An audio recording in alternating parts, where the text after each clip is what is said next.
औरत की शर्मगाह जब शहवत की आग में होती तो इसके अंदर 3 निशानियां होती है। नंबर 1, औरत का जिस्म नरम पड़ जाना। औरत की शर्मगाह जब शहवत की आग में होती है और उसका जिस्म मर्द के लिए तड़प रहा होता है और मर्द के जिस्म की ख्वाहिश में होता है, तो इस दौरान औरत का जिस्म बिल्कुल नरम और ढीला पड़ जाता है। ऐसी सूरत में औरत को मर्द की शदीद ज़रूरत होती है ताकि वो इसके साथ हम बिस्तरी करके अपने जिस्म की गर्मी को मिटा दे और अपने जिस्म को नॉर्मल कंडीशन में ले। अगर औरत को मर्द ना मिले तो वो खुद लज़्ज़ती की मदद से भी अपने आप को नॉर्मल करने की कोशिश करती है, लेकिन औरत की शर्मगाह की असल शहवत तब ठंडी होती है जब औरत मर्द के नफस को अपने अंदर डालकर फारग हो जाती है।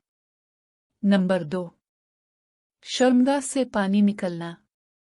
औरत की शर्मगाह जब शहवत की आग में होती है और इसका जिस्म मर्द के लिए तप रहा होता है, तो ऐसी औरत की शर्मगाह से पानी का निकलना यानी मनी का निकलना शुरू हो जाती है, जो इस बात की निशानी होती है कि औरत को मर्द के नफस की शदीद ज़रूरत है, क्योंकि औरत जब मर्द के नफस की भूखी होती है तो वो हम बिस्तरी की चाह में इतनी मगन हो जाती है कि इसकी शर्मगाह से पानी निकलना शुरू हो जाता है। ऐसा लगता है कि औरत फारिग हो गई है, एक ने सिर्फ अपनी शर्मगाह की आग मिटाने के लिए मर्द के नफस की ज़रूरत होती है।